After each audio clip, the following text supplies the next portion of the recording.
every 10 years, just like the census that happens every 10 years.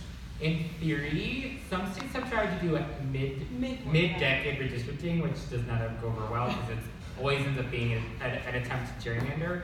But redistricting is supposed to happen every 10 years, right? After the census. And it happens every 10 years to adjust for the growth of population that has been counted during the census. So it happens every 10 years. And that's why the timeliness is so important, because the census will happen on April 1st, 2020, mark the calendar.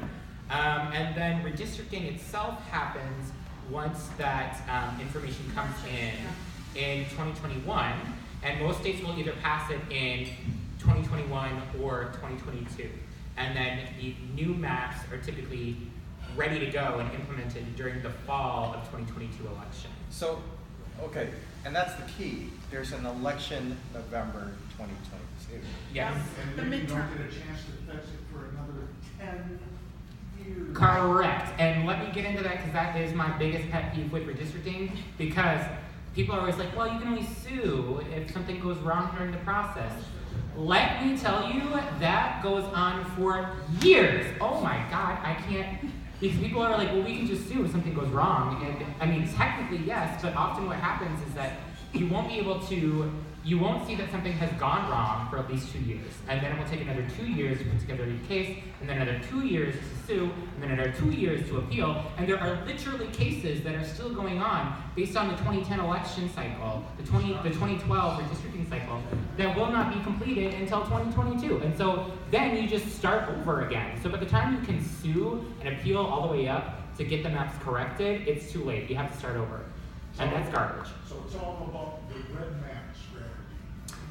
Well, I mean, so there Want are. me to do it? Yeah. That's a common cause question. Mm-hmm. Okay. So what the gentleman is talking about is a strategy that the Republicans have put together. There was a particular Republican, a strategist, that literally was able to figure out how to legally manipulate the drawing of those districts in a way that it created margins that were just so tight but that leaned towards the red. And he was able to do that by collecting data through a variety of different avenues. You know, what magazines people searched or received at home. How did they vote in the last several election cycles? What kind of cars? I mean, there's all kinds of data y'all don't realize are out there and is sold, right? Facebook, this is where Facebook becomes another concerning platform. And you saw how getting information from what we post, what we like. Are we tending to like more liberal things? Are we tending to like more conservative things? Are we posting certain messages, things like that? They're able to get software that's now currently available that maybe 20, 30 years ago was not available. But now they're literally able to get that kind of data at the census block level. And by using that information and sitting there and literally building and creating different types of logarithms that will just keep spitting out all these different maps, they will be able to get it to where it is close and therefore looking like it's competitive, but actually it's not, because they've literally picked up all these little kind of curvy pockets of people that they're intending on, based on this data, will vote conservative or will vote, is more likely than not kind of scenario, okay? Yeah. And so this was something this gentleman literally, with key other